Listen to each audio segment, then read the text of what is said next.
सूरज और बेला की शादी को कई महीने बीत चुके थे, लेकिन इन दोनों में अभी तक कोई शारीरिक संबंध नहीं बन पाया था और बेला भी उसके लिए बिल्कुल भी तैयार नहीं थी। और ये इन दोनों की सेकंड शादी थी। सूरज की भी पहली शादी हो चुकी थी और वह अपनी पहली पत्नी से बेहद प्रेम करता था और शायद वह अभी तक नहीं भुला पाया था। इधर सेम कंडीशन बेला के साथ भी था।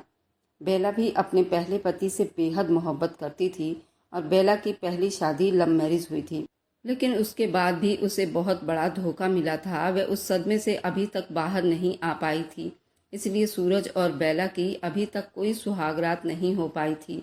और इन दोनों की दूसरी शादी भी इनके मर्जी से ही हुई थी, लेकिन इन दोनों ने अपनी दूसरी शादी अपने घर वालों के कहने में की थी, लेकिन इन दोनों पर कोई खास प्रेशर नहीं था। बेला अपने पहले पति को नहीं भुला पा रही थी। इधर सेम कंडीशन सूरज के साथ भी था। क्या सूरज और बेला आपस में मोहब्बत कर पाएंगे या नहीं? आखिर इन दोनों की पहली शादी क्यों टूटी? चलिए सुनते हैं इन्हीं दोनों के जुबानी। आज मैं बहुत खुश थी क्योंकि आज मेरी शादी की रात थी। मैं बहुत खुश थी। मैं दुल्हन बनी बहुत ही खूबसूरत लग रही थी। मैं अपने आंखों में बहुत सारे सपने सजा कर बैठी थी। चेहरे पर इतनी खुशी थी कि छुपाए नहीं छुप रही थी, मगर मैं सोच भी नहीं सकती थी कि मेरी खुशियाँ अगले ही पल खाक में मिल जाएगी। रतन बहुत खुशी से मेरे कमरे में दाखिल हुआ था। उसके चेहरे पर बहुत सारी मुस्कुराहट फैली हुई थी। उसने कमरे में आते ही एक आंख दबाते मेरी तरफ देख रहा था। उसके यूं देखने पर मैं शर्माकर अपनी आंखें नीचे कर ली थी। रतन मेरे पास बैठे मेरे हाथों को पकड़कर अपने होठों से लगा लिया और कहने लगा, बेला, बहुत इंतजार किया है इन पलों का। अब मैं एक भी पल खराब नहीं कर सकता। अब तो मुझे बिल्कुल भी सब्र नहीं हो रहा। उसने जल्दी से अपनी शेरवानी निकालकर दूर हवा में उछाल दिया और कमरे की लाइट बंद करने लगा। उसके ऐसा करने से मेरा दिल जोरों से धड़कने लगा था। मैंने उसे कहा, रतन, इतनी भी क्या जल्दी है? इतनी जल्दी लाइट क्यों ऑफ कर रहे हो? तुम थोड़ी बहुत बात करो। मैं तुम्हारे लिए इतना अच्छा तैयार हुई हूँ, तुम मेरी तारीफ तो करो। तारीफ करने के लिए पूरी जिंदगी पड़ी है। मैं इतने दिन तुमसे दूर रहकर बिताया है, अब और मुझसे ज़्यादा इंतज़ार नहीं होता। अगर तुम चाहती हो कि लाइट ऑन करके ही तुम्हारे साथ मैं सुहाग रात मनाऊं तो ठीक है। अगर तुम यही चाहती हो तो यही सही। उसकी बातों से मुझे बहुत घबराहट महसूस हो रही थी। फिर वो मेरे बेहद पास आया, मुझे बाजुओं से जकड़कर अपने ऊपर गिराकर बेड पर झुका था। इस तरह करने पर मेरी हालत बहुत ज़्यादा घबराहट में होने लगी थी। मैंने तो बहुत से सपने सजाए थे अपनी नई जिंदगी के बारे में, मगर रतन की हरकत पर मैं एकदम से चौंक गई थी। अब तो मुझे रतन की इन हरकतों से डर भी लगने लगा था। मुझे तो सिर्फ यही लग रहा था कि रतन सिर्फ मेरे जिस्म के लिए उतावला हो रहा है। मैंने तो उसे गुस्से से पीछे धक्का देना चाहा। कहने लगी, रतन, आराम से, थोड़ा सब्र कीजिए। आप इस तरह से क्यों कर रहे हैं? मैं आपकी ही हूँ, आप सब्र कीजिए। फिर भी रतन मेरी बातों का कोई असर नहीं हो रहा था। फिर रतन मेरे दुपट्टे के पिनों को खोलने लगा और दुपट्टे को दूर फर्श पर फेंक दिया। रतन के इस तरह हरकत पर उसके नए रूप के साथ मुझे थोड़ा अजीब सा महसूस हो रहा था। मुझे तो अब उससे बहुत डर महसूस हो रहा था। दिल तो इतनी जोरों से धड़क रहा था जैसे अभी बाहर आ जाएगा। मैं कहने लगी, रतन, मुझे चैन तो करने दो। मगर रतन तो जैसे मेरे जिस्म को देखते ही दीवाना पागल हो गया था और पागलों की तरह मेरी गर्दन पर झुका, अपने हाथों की हरकतों को बढ़ाता कहने लगा, चेंज करने की क्या ज़रूरत है? हम खुद ही एक दूसरे के वस्त्र हैं। हमारे बीच कपड़ों की कोई ज़रूरत नहीं। वो मेरे कमर पर लगी पेटीकोट के डोरियों को एक झटके से खींचकर मेरे साड़ी को मेरे तन से दूर कंधों पर उछाल दिया। मैं तो शर्म से एकदम पानी पानी हो गई थी और शर्म के मारे लाल होती खुद में सिमट रही थी। एक ही पल में मेरा दिल दहल गया था। रतन की मोहब्बत करने का तरीका मुझे समझ नहीं आ रहा था। मैं एकदम डर के मारे सुस्त पड़ने लगी थी। फिर रतन मेरे कान के पास आकर धीरे से कहने लगा, लाइट ऑफ करूं क्या? मैं तो शर्म के मारे कुछ बोल ही नहीं पाई। फिर रतन खुद ही उठकर लाइट बंद कर दी। अब तो मेरे कमरे में बिल्कुल अंधेरा था। अब वो मेरे जिस्म को पूरा का पूरा देख चुका था, फिर भी उसे सुकून नहीं मिला। रतन तो बहुत ही बेदर्दी के साथ मेरे जिस्म को नोचना शुरू कर दिया। मैं तो बिल्कुल रो पड़ी थी। मुझ में इतनी ताकत नहीं थी कि मैं उससे खुद को दूर करूं, मगर रतन की हैवानियत और जुनून बढ़ता ही जा रहा था। वह जुनून की हद पार कर चुका था। मेरी तो अब चीखें निकलने लगी थी। रतन ने अपने होठों से मेरे होठों को पकड़कर मेरे होठों को अपने मुंह में जकड़ लिया था और मेरे होठों को इतनी जोर से काटा कि मेरे होठों से अब खून बहने लग गया था। लेकिन रतन के जज्बात काबू में नहीं आ रहे थे। मुझे भी अब रतन पर बहुत तेज गुस्सा आया था। अपने नाखून रतन के सीने पर गाड़ चुकी थी। शायद ये करना बहुत ज़रूरी हो गया था। उसे मेरे दर्द महसूस ही नहीं हो पा रहे थे। वे तेजी से मेरे करीब होता हुआ धड़कनों को अपने हाथों से मसलते हुए मेरे जिस्म पर पूरी तरह हावी हो चुका था। अब मेरे पास तो कोई भी रास्ता नहीं बचा था। मैं डर से तड़प रही थी। जब रतन पूरी तरह से मेरे जिस्म को नोच रहा था, उसमें समा गया था। मेरी तो आंखों से बराबर आंसू बह रहे थे, मगर रतन को तो मेरी कोई परवाह ही नहीं थी। उसे तो बस मेरे साथ सुहागरात मनानी थी। मैं दर्द से रो रही थी। वो मुझसे कहने लगा, तुम दुनिया में अकेली लड़की थोड़ी हो जिसके साथ ये सब हो रहा है। हर लड़की को ये सब सहना और झेलना पड़ता है, और जब पहली बार हो तो दर्द तो होगा ही ना। उसमें रोने वाली क्या बात है। तभी मैं कहने लगी, रतन, अगर आप मुझसे सच में मोहब्बत करते हो तो आप मुझे यूं नहीं नोच सकते। मैं तो आज तक आपको समझ ही नहीं पाई, और मुझे अफसोस हो रहा है। मैंने एक ऐसे इंसान से मोहब्बत की जिसे मुझसे ज़्यादा मेरा जिस्म प्यारा था। फिर क्यों तुमने मेरे साथ मोहब्बत के दावे किए थे? तुम्हें तो बस अपना हवस मिटाने के लिए कोई भी लड़की मिल जाती तो उसी से शादी कर लेते। मुझसे क्यों वो सारे वादे झूठे किए थे? रतन ने मेरे जबड़े को जोर से जकड़ा और फिर मेरे होठों पर झुका। काफी देर वो मेरी सांसों को अपने अंदर उतारने लगा। फिर झटके से मेरे मुंह को छोड़कर कहने लगा, बस ज्यादा बोलने की तुम्हें कोई जरूरत नहीं। शादी हुई है हमारी तो शादी एक दूसरे की शक्ल देखने के लिए नहीं की जाती, एक दूसरे के साथ संबंध को आगे बढ़ाने के लिए ही तो की जाती है। वे जो अपने जुनून को मेरे ऊपर तार तार होता, अब रिलैक्स होता, तकिए पर सीधा लेट चुका था। फिर उसके दूर होते ही मेरे पेट में बहुत दर्द उठने लगा था। मैं दर्द से तड़प उठी थी। जब ही रतन की नज़र मुझ पर पड़ी थी, वह जल्दी से बेड से उठा और कहने लगा, देखो ये बेड शीट जल्दी से बदल दो। उसने मेरी तरफ देखा और ये सवाल किया। मैंने एक नज़र रतन पर डाली। मुझे अब वो कहीं से भी पहले वाला रतन नहीं लग रहा था। जिस रतन से मैंने मोहब्बत की थी वह रतन बिल्कुल भी नहीं था, बल्कि वह तो बिल्कुल बदल चुका था। कोई अनजान आदमी जैसा मुझे लग रहा था। मैंने सोचा अब कुछ भी कहना बेकार है। मैं चुप से अपने पेट पर हाथ रखकर उठी थी। मैंने फिर बेड शीट चेंज की। जैसे ही मैं तकिए पर साइड को करवट लेकर लेटी थी, अब रात का आखिरी पहर होने को था। आंखें नींद से लाल हो रही थी। रतन तो कब का सो चुका था। जब अपने बराबर लेटे रतन पर मेरी नज़र पड़ी तो वह सुकून से सो रहा था। उसे तो जरा सा भी एहसास नहीं हुआ कोई उसके बगल में आने वाली लड़की, जो न जाने अपनी जिंदगी में कितने सपने लेकर आई थी, वह एक ही पल में उसके सारे सपनों को एक ही झटके में मसल कर रख चुका था। खुद वह अब इतने आराम से कैसे सो सकता है? मेरी तो आंखों से आंसू बराबर बहे जा रहे थे और रुकने का नाम भी नहीं ले रहे थे। मैं तकिए पर सर रखकर आंखों के साथ छत की तरफ देखकर उन पलों को याद कर रही थी जब पहली बार रतन ने मुझसे मोहब्बत का इजहार किया था। तब मैं भी कॉलेज में थी। उस दिन जब मैं कॉलेज से घर वापस आ रही थी, उस दिन मुझे लेने के लिए रतन आया था। मैं भी उस वक्त उसके साथ गाड़ी में बैठी थी।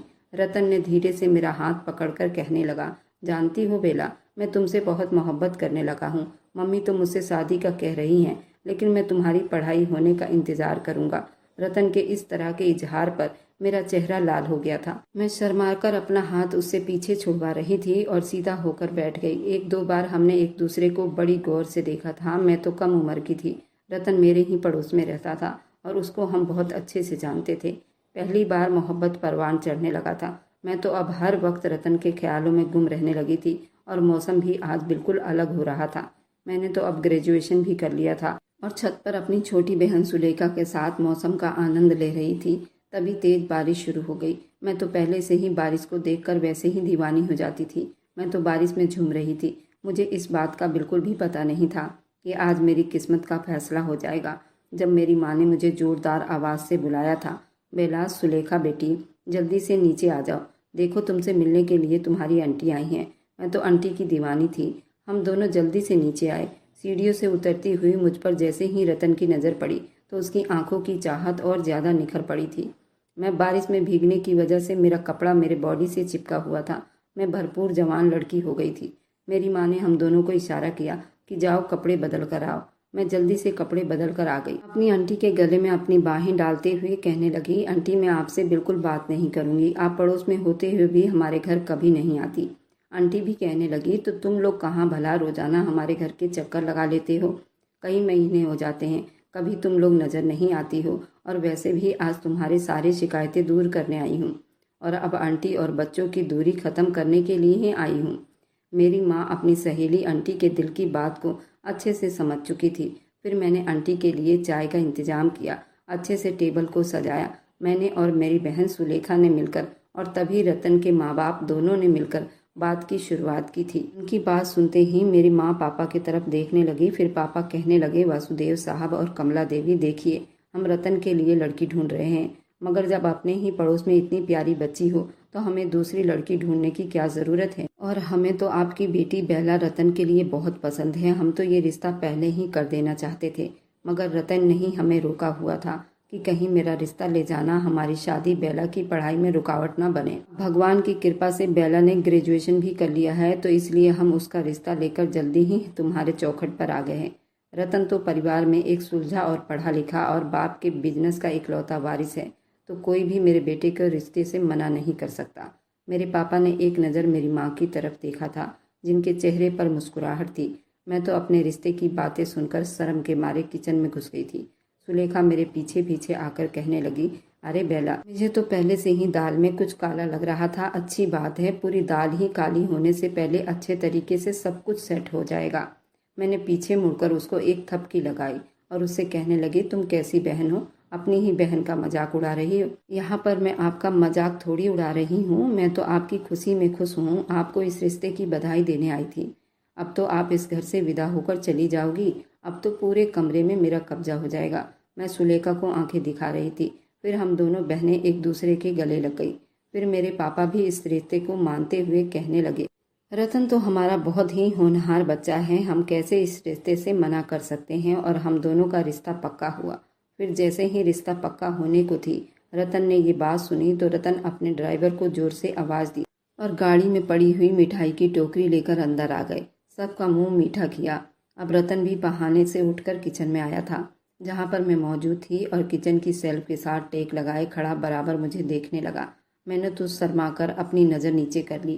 कहने लगा, ओहो, अभी से इतनी शर्माहट, देखो मैं अब तुम्हारा होने वाला पति हूँ, तो तुम्हें मुझसे शर्माने और घबराने की कोई ज़रूरत नहीं है। और हाँ, अपने होने वाले पति का नाम बहुत प्यार से लेना। मैं अब मुस्कुराकर चुप हो गई थी।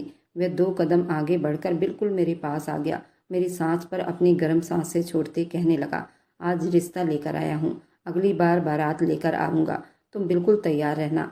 मैं बोली, इतनी भी क्या जल्दी है। कहने लगा, तो देर करने की वजह भी कोई नहीं। बहुत इंतज़ार किया है तुम्हारा, तुम्हें पाने के लिए बहुत तड़पता हूँ। अब मैं और ज़्यादा इंतज़ार नहीं कर सकता, और मेरी इतनी तड़प मुझे अब बर्दाश्त नहीं हो रही। जल्दी से मुझसे शादी करके मेरी पत्नी बनकर मेरे कमरे में मेरी बाहों में आ जाओ। मेरी बाहें तुम्हारे जिस्म के लिए तरस रही है। वह उसके आगे और बढ़ता कि सुलेखा कहने लगी, रतन जीजू। वह शर्म के मारे पीछे हटा। कहने लगा, सुलेखा, एक तो तुम्हें कबाब में हड्डी बनने की बहुत ज़रूरत पड़ गई है। भाई, मैं तो बर्तन लेकर आ रही थी, मुझे क्या पता इधर लैला मजनू का किस्सा शुरू हुआ पड़ा है। ये कहती बर्तन रखकर बाहर निकली। तब तक रतन भी किचन से बाहर निकल चुका था। रतन की माँ ने रतन को अंगूठी दी, जो उसने उसी वक्त मुझे पहना दी। यूँ दोनों का रिश्ता पक्का हुआ था और 1 महीने के बाद शादी की तारीख तय हुई थी। रतन अपनी बातों के हिसाब से 1 महीने के बाद बारात लेकर पहुंच चुका था और मुझे विदा करवा के साथ लाया था। मेरे दिल में अपनी शादी को लेकर, रतन को लेकर जो जज्बात थे, पहली रात ही सब कुछ रौंद कर रख चुका था। मैं तो बहुत अरमान सजा कर आई थी। खैर, मैं खुद को तसल्ली देती कहने लगी, क्या पता ऐसा होता होगा, और पहली बार अपने पति के पास आने से सबको ऐसा ही तकलीफ होता होगा।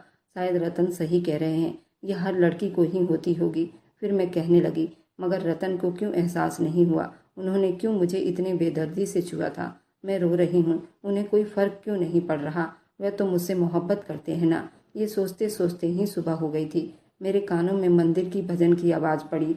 मैं उठकर वॉशरूम में बंद हुई थी। नहाकर निकली, अच्छे से दुपट्टा लिया और पूजा करने खड़ी हो गई। नई जिंदगी की नई सुबह की शुरुआत थी। मैं बहुत उदास थी। जैसे ही मैं बेड के पास हुई, रतन ने आधी खुली आंख के साथ मुझे देखा। नहाकर मेरा रूप और ज़्यादा निखर आया था, पर मेरी कंडीशन बहुत ख़राब थी। मेरे गीले बाल मेरे कमर पर बिखरे हुए थे, जिन्हें देखकर रतन के जज्बात फिर से जाग उठे थे। उसने मुझे बाजुओं से पकड़कर खींचा, अपने सीने से लगा लिया, मगर मैं चुप थी, जैसे बेजान जिस्म हो। रतन कहने लगा, क्या हुआ? मेरी नई नवेली दुल्हन को इतनी उदास क्यों हो? बिना कुछ कहे चुप से उसके सीने पर लेटी रही। वह एक झटके से मेरे ऊपर उठा, कहने लगा, क्या बात है? एक ही रात में तुम्हारी बस हो गई? अभी तो बस दिन रात यही सब होगा, फिर क्या करोगी? कांपते होठों के साथ कहने लगी, रतन आप बहुत बुरे हैं। लगा मैं बुरा हूँ। वो मेरे चेहरे पर झुकने लगा, मगर मैंने अपने हाथ आगे करके रतन को रोक दिया। मगर रतन कहाँ रुकने वाला था। वह एक बार फिर से मुझ पर हाथ डालने लगा। रतन, तुम्हें भगवान की कसम है, हाथ का दर्द अभी तक मेरे जिस्म से नहीं गया है। ये बहुत मुश्किल है, ऐसे रहा तो तुम्हें कुछ दिन से ज़्यादा बर्दाश्त नहीं कर पाऊंगी। वह कहने लगा, क्या मतलब? क्या मतलब मैं बुरा इंसान हूँ और तुम्हारे साथ ये सब कर रहा हूँ? शादी का मतलब यही होता है। तुम तो बिल्कुल एक अनजान लड़की बन रही हो, छोटी सी बच्ची बन रही हो। फिर एक पल में मुझे खींचकर नीचे किया और अपनी हैवानियत फिर से शुरू कर दी। मैं फिर से आंसू बहाने लगी। फिर गुस्सा होकर कहने लगा, जितनी तुम नाजुक बन रही हो ना, उतनी हो नहीं। 22 साल तुम्हारी उम्र है। कानूनी तौर पर भी लड़कियां 18 साल में बालिग हो जाती हैं और 18 साल में उनकी शादी कर दी जाती है, बल्कि उससे भी कम उम्र में। तो क्या वह सब बर्दाश्त नहीं करती? इसलिए ये रोने धोने वाली नाटक और ड्रामा मेरे सामने मत करो। मुझे ऐसे वैसे बातों से बहुत गुस्सा आता है। और हाँ, रोने वाली लड़कियां मुझे बिल्कुल भी पसंद नहीं। मैं जो उसके बदलते हुए रंग देखकर चौंक गई थी। क्या हो जाता है रतन को एक पल में? रतन का इतना नरम शब्द, और फिर दूसरे ही पल में वो इस तरह मुझसे ट्रीट करता है जैसे मैं कोई इंसान नहीं हूँ, बस एक जिस्म का टुकड़ा हूँ, जैसे वह जब चाहे इस्तेमाल करेगा। क्योंकि रतन के दिमाग के नज़दीक यही था कि औरत मर्द के सुकून के लिए ही होती है, तो बस मर्द फिर उसे जिस तरह चाहे इस्तेमाल करे। और शायद मुझको इस्तेमाल ही तो कर रहा था। उसने ना तो मेरे जज्बात की कोई परवाह की, ना मेरी आंखों से बहते आंसू देखे, ना मुझे मोहब्बत से अपने भरोसे में लिया था। मेरे लाख कोशिश के बावजूद भी वह मुझ पर बहुत सख्ती और हैवानियत करता रहा।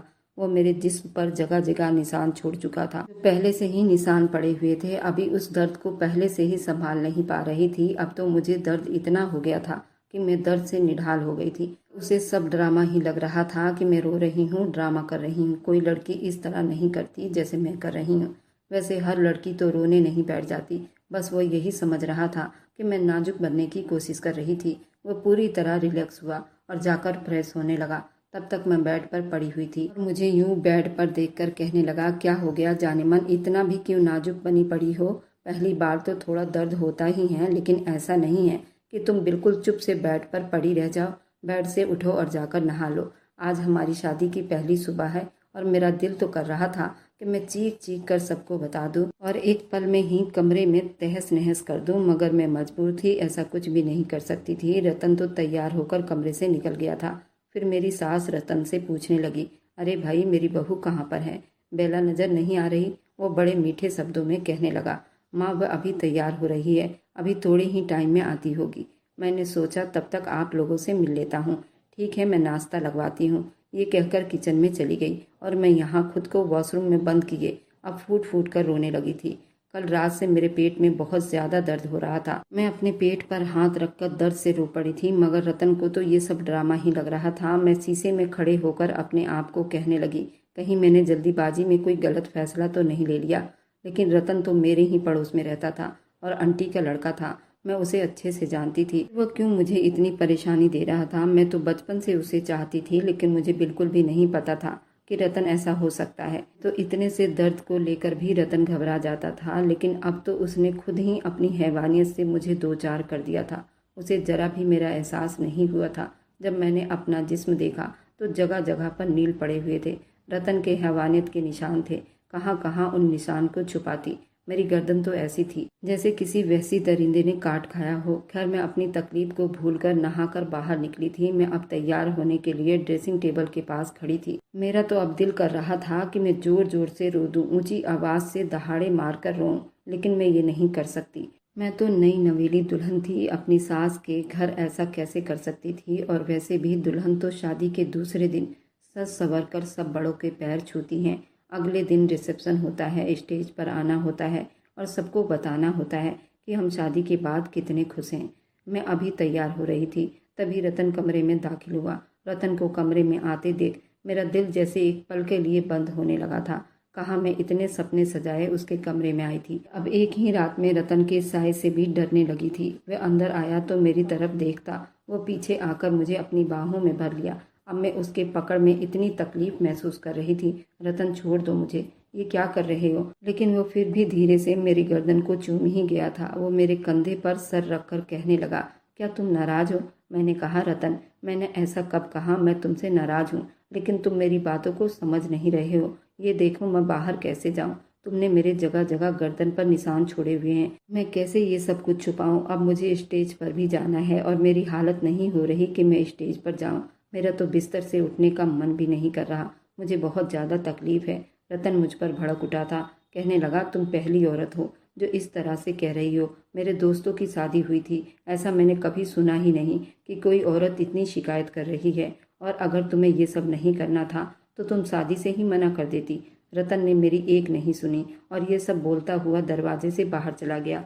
वो मुझसे अब बहुत ज़्यादा नाराज़ हो गया था। मुझे उसकी नाराज़गी से भी कुछ लेना देना नहीं था। मैं बहुत ज़्यादा तकलीफ में थी। तभी रतन की चाची की लड़की मेरे कमरे में आई और वो मेरी हालत देखकर घबरा गई थी। उसने कहा कि मैं अभी जाकर आंटी से बात करती हूँ और तुम्हारी कंडीशन के बारे में बताती हूँ। तुम स्टेज पर ना जाओ तो अच्छा होगा। तुम आराम करो। जब सीमा मेरी सास को अंदर बुलाकर लाई, उन्होंने मेरी हालत देखी तो वह घबरा गई।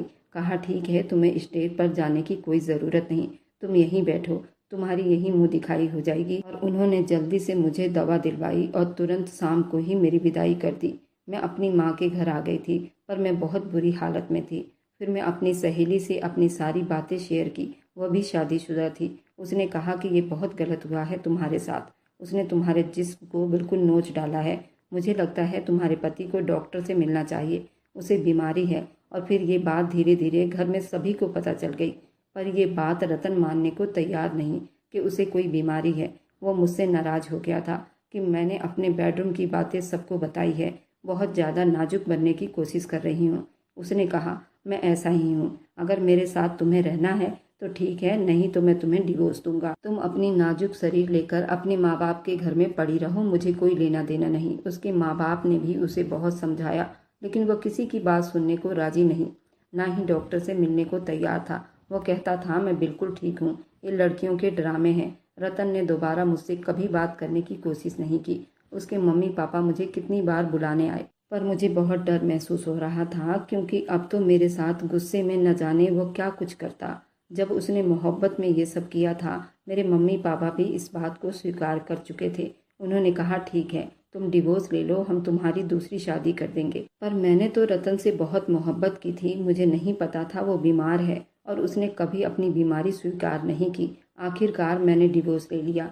1 साल के बाद मेरी मम्मी पापा ने मेरी दूसरी शादी कर दी। मेरा दूसरा पति सुबोध कुंवारा नहीं था। उसकी पहले एक शादी हो चुकी थी। उसकी पत्नी किसी और से मोहब्बत करती थी, जिसकी वजह से उसका तलाक हुआ था। वह इंसान भी धोखा खाया हुआ था और मुझे भी प्यार में धोखा मिला था। जब सुबोध के साथ मेरी शादी हुई और मैं विदा होकर सुबोध के घर आ गई, उसके पापा नहीं थे। उसके पापा की मृत्यु बचपन में ही हो गई थी। सुबोध की माँ थी और 2 बहनें थी जो शादीशुदा थी। जब मेरी सुबोध के साथ सुहाग रात थी, सुबोध मेरे कमरे में नहीं आया था। सुबोध की शादी उसकी माँ और बहन ने जबरदस्ती करवाई थी। अपनी माँ और बहन के कहने में उसने मुझसे शादी तो कर लिया था, लेकिन उसके दिल में अभी भी उसकी पहली पत्नी बसती थी, जो उसे धोखा देकर चली गई थी। मैंने सारी रात उसका इंतजार किया, लेकिन वो कमरे में नहीं आया। मेरी भी आंख लगी, मुझे पता ही नहीं चला। सुबह मेरी नंद ने मुझे जगाया। वह जान गई थी कि सुबोध मेरे कमरे में नहीं आया था। वो मुझे पहले ही समझाने लगी थी, तुम्हें थोड़ा सब्र से काम लेना होगा, अभी उसके दिल में उसका कुछ जख्म ताज़ा है। मैंने भी कुछ ना कहा। मुझे भी ऐसी कोई जल्दीबाजी नहीं थी। मैं भी अपने पहले पति रतन को बहुत याद कर रही थी, उसके सारे जख्म को याद कर रही थी। इसी तरह शादी को 15 दिन बीत गए। वह अच्छी जॉब करता था, बात करने में भी बहुत अच्छा था। मैं दूर से उसे देखा करती थी। वह अपनी माँ और बहन की बहुत इज्जत करता था। उस दिन बारिश बहुत तेज़ थी। मुझे बारिश बहुत पसंद थी। तभी सुबोध उस रात बहुत देर से घर आया था। उसके दोस्त के यहाँ पार्टी थी, जहाँ उसको बहुत देर हो गई थी। मैंने अपने कमरे का दरवाज़ा बंद नहीं किया था। मैं गहरी नींद में थी जब सुबोध अंदर आया था। वह अपना लैपटॉप अंदर रखने आया था। तभी उसकी माँ भी जाग गई थी, नहीं तो वह रोज़ कमरे से बाहर जाकर सोफे पर सोता था। आज खुद उसकी माँ सोफे पर सो रही थी। मजबूरन उसे मेरे पास सोना पड़ा। जैसे ही वो मेरे पास आकर लेटा, मेरी आँख खुल गई थी। मैं उससे पूछ बैठी, क्या मैं आपको पसंद नहीं? उसने कहा, ऐसी कोई बात नहीं, आप बहुत अच्छी हैं। आपको मेरे बारे में पता ही है और मैं आपके बारे में सब कुछ जानता हूँ। हम दोनों का दुख एक जैसा है। तो फिर मैंने तुरंत कहा, तो फिर दोस्ती कर लेते हैं। उसने भी कहा, ठीक है, मुझे थोड़ा समय दो, मैं अपने आप को तुम्हारे काबिल बना सकूं। इसी तरह मेरी शादी को 2 महीने बीत गए। अब सुबोध मुझसे बहुत अच्छे से बात करता था। एक दिन वो बिल्कुल मेरे नज़दीक हुआ और मेरे गर्दन को देखने लगा, जहाँ बहुत गहरा निशान था। सुबोध कहने लगा, तुम्हारा पहला पति जानवर था क्या? क्या कोई इतना इंसान को तकलीफ पहुंचा सकता है? जहाँ निशान था उसने अपने होंठ रखा। ऐसा मालूम हुआ जैसे वो फूल को छू रहा है। उसने बड़े प्यार से होंठ वहाँ रखे थे। मुझे बहुत अच्छा महसूस हुआ और मैं उसके सीने में मुंह रखकर रो पड़ी थी। वो मेरे आंसू पोंछता गया। सुबोध ने कहा, मैं तुम्हारे सारे जख्म भर दूंगा। तुम्हें रोने की कोई ज़रूरत नहीं। तुम्हें मोहब्बत की ज़रूरत है और मैं तुम्हें मोहब्बत से सींचूंगा। उसने धीरे धीरे मेरे पूरे जिस्म को चूमना शुरू किया। जिस मोहब्बत की मुझे ज़रूरत थी वही सुबोध मुझे दे रहा था। मैं सुबोध के इस तरह मोहब्बत करने पर खुद को उसके हवाले कर दिया और सुबोध ने उस दिन पहली बार मेरे जिस्म का दीदार किया था और हम दोनों दो जिस्म एक जान हुए थे। हर रात वो मुझे बड़ी प्यार से समेटता था। मैं उसकी मोहब्बत में बिल्कुल पागल हो जाती थी। सुबोध बहुत ही अच्छा इंसान था। बातों से भी हम दोनों आधी आधी रात तक बातें करते। हम दोनों की पसंद एक जैसी थी, हम दोनों की चाहत एक जैसी थी। मैं सुबोध के बच्चे की माँ बनने वाली थी और सुबोध बहुत खुश था। मेरा छठा महीना था। मैं अपने मायके आई थी। सुबोध मुझे छोड़ने आया था। तभी मेरी नज़र रतन पर पड़ी। एक पल को उसके तन बदन में आग लगी थी, क्योंकि रतन की दोबारा कहीं शादी नहीं हो पाई थी। उसने किसी बच्चे से खबर भिजवाई थी। वो मुझसे मिलना चाहता है और मुझे रतन की शक्ल से भी नफरत हो गई थी। मुझे माँ ने बताया था उसकी कहीं शादी नहीं हो रही। मैं जब भी अपनी मायके आती तो रतन मुझसे मिलना चाहता था। मैं अपने दूसरे पति सुबोध से मोहब्बत करती हूँ। मैं उसकी मोहब्बत को कभी रुसवा नहीं होने दूंगी। मैं जब भी अपने मायके आती तो हमेशा खबर भिजवाता। वो मुझसे मिलना चाहता है। मैं आप लोगों से पूछना चाहती हूँ, क्या मैं रतन से मिल सकती हूँ या नहीं? मैंने ये बात अपने पति सुबोध को भी बताया था। मेरे पति को कोई एतराज़ नहीं। अगर तुम्हारा दिल उसके तरफ से साफ है तो तुम मिल सकती हो, ऐसी कोई बात नहीं। लेकिन क्या पता वह तुम्हें नुकसान पहुंचाना चाहता हो, तुम्हें बदनाम करना चाहता हो। सुबोध कहता है, मैं तुम्हें खोना नहीं चाहता और ना ही तुम्हें किसी से बदनाम होते देखना चाहता हूँ। उसने मेरी इच्छा पर छोड़ दिया है। इसी वजह से मैंने अपने मायके जाना भी बंद कर दिया है। मेरा ससुराल काफ़ी दूर है और मैं बहुत कम ही अपने मायके जाती हूँ। माँ से फ़ोन पर ही बात करती रहती हूँ। मुझे वहाँ जाने से बहुत डर लगता है। अब मैं सुबोध के बच्चे की माँ बन गई हूँ। मेरा बच्चा 6 महीने का हो चुका है। मेरा बेटा हुआ है। सुबोध की पहली पत्नी की कहानी भी बहुत दिलचस्प है। आखिर सुबोध ने मुझे एक्सेप्ट कर लिया था, लेकिन उसकी आप बीती बहुत दुख भरी है। आखिर सुबोध को अपनी पहली पत्नी को क्यों छोड़ना पड़ा था? आज सुबोध की दूसरी बहन की शादी थी।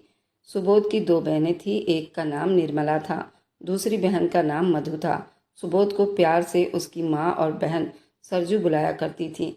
उसकी दूसरी बहन सरजू से 5 साल बड़ी थी। आज सरजू की दूसरी बहन मधु की बड़ी धूमधाम से बारात आई थी। उस बारात के अंदर ही सरजू को एक लड़की पर नजर पड़ी थी, जिसका नाम चारू था। वह बारात में ही आई हुई थी। शायद दूल्हे वालों के दूर की रिश्तेदार थी और बहुत ही खूबसूरत थी। जो उसे देखता बस देखता ही रह जाता। वह 2nd ईयर में पढ़ाई कर रही थी। शायद उसके लिए भी रिश्ता तलाश किया जा रहा था। शादी हो गई, सब लोग चले गए। सरजू की बहन मधु की विदाई हो गई। 2 दिन के बाद सरजू की बहन अपने मायके घूमने आई थी। सरजू का बहनोई पोस्ट ऑफिस में सरकारी जॉब करता था। सरजू भी मल्टीनेशनल कंपनी में मैनेजर पद पर था और उसकी हाल ही में नौकरी लगी थी। सैलरी भी अच्छी खासी थी। इधर सरजू की माँ अकेली थी। वह भी सरजू के लिए रिश्ता तलाश कर रही थी। सरजू की माँ ने अपने दामाद से कहा कि अब मैं अपने बेटे के लिए रिश्ता तलाश करना चाहती हूँ, क्योंकि मैं अकेली हो गई हूँ। मुझसे अब घर नहीं संभाला जाता। कोई पढ़ी लिखी समझदार लड़की हो तो बताना। अपने सरजू की शादी करनी है। उसके दामाद ने कहा, ठीक है, मैं इस बात को अपने ध्यान में रखूंगा। अगर मेरी जानकारी में कोई लड़की शादी के लिए होगी तो मैं ज़रूर सरजू का रिश्ता लेकर आऊँगा और इसकी शादी भी करवाऊँगा। ये मेरी जिम्मेदारी है, आप चिंता ना करें और बहुत जल्दी ही मैं आपको बता दूंगा। सरजू की माँ भी चुप हो गई। वह भी जल्द से जल्द सरजू की शादी कर देना चाहती थी, क्योंकि वह अपनी जिम्मेदारी से मुक्त होना चाहती थी। मधु के ससुराल में उसकी बहुत तारीफ होती थी। वह बहुत अच्छी लड़की थी। वह अपने सास ससुर की बहुत सेवा करती थी। अपने पति का भी बहुत ध्यान रखती थी। मधु की हर जगह तारीफ हो रही थी। तभी उसके बहनोई ने चारू की बात की थी। चारू उनके दूर के रिश्तेदार की बेटी थी। उसके लिए रिश्ता तलाश किया जा रहा था। चारू की फैमिली को तो वो बहुत अच्छे से जानती थी। चारू से भी कई बार मिल चुके थे, तो ऐसी कोई बात नहीं थी। मधु के कान में ये बात पड़ी तो मधु को चारू बहुत पसंद आई थी। अब मधु को ये बात अपनी माँ से बतानी थी। मधु के पिता नहीं थे, इसलिए ये जिम्मेदारी उसने अपने सर पर ले ली थी। उसने चारू की बात अपनी माँ से बताई थी और सरजू से भी। सरजू को भी कोई एतराज़ नहीं था, क्योंकि सरजू ने चारू को मधु के शादी में देखा था और उसे वो बहुत पसंद आई थी और तभी से उसके दिल में वो लड़की जम गई थी। इधर चारू के माँ बाप उसके लिए लड़का तलाश कर रहे थे और जब उन्हें पता चला ये मधु का भाई है तो उन्हें भी इस रिश्ते से कोई एतराज़ नहीं हुआ। सरजू भी बहुत अच्छा लड़का था, हैंडसम भी था और अच्छा पैसा कमा रहा था और सरजू का घर मकान भी अच्छा था। दोनों तरफ से बात चल पड़ी थी। जब चारू के कान तक ये बात गई, चारू अपने माँ बाप से कई बार बता चुकी थी उसे शादी नहीं करनी। वह दो भाइयों के बीच में इकलौती